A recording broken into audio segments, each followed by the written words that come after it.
Now that you've warmed up and you've done some baseline technique with your soccer starter, it's time to move on to passing. So we got our cones out again, our pine cones out again, and we set them a few feet apart to start passing. She wanted to run some more, so to keep it light and loose, if they want to just run again, I run again, and then we start to pass. But we reeled it back in, we started passing, and just got used to kicking the ball back and forth. Of course, it gets kicked away a few times, but then you just bring them right on back and get back in it again.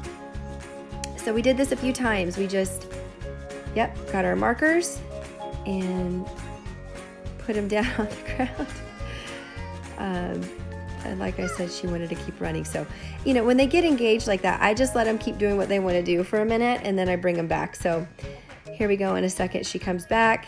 We reset up our pine cones for passing.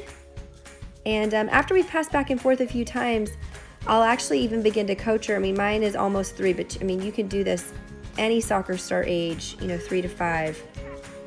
You can really begin to teach them how to pass with the inside of their foot. So I showed her, you want to hit the ball with the inside of your foot, and then I had to tell her a couple of times, but eventually she see her kind of open up her hip, and she started to pass with the inside of her foot. So we just did that a few times, as much as she would stay engaged, and then ran around the yard in between. Again, lots of excitement, just to keep them engaged.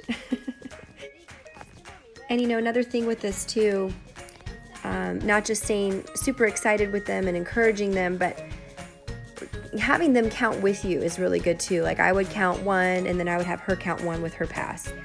And then I would count 2 and have her count 2.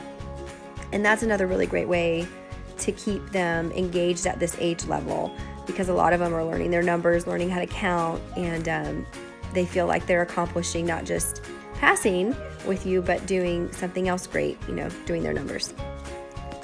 So I would say a really good goal with this age group would be to practice this particular drill, if you will, with your soccer starter until you're able to pass back and forth with them like 5 to 10 times. And then you should be ready to move on to the next thing.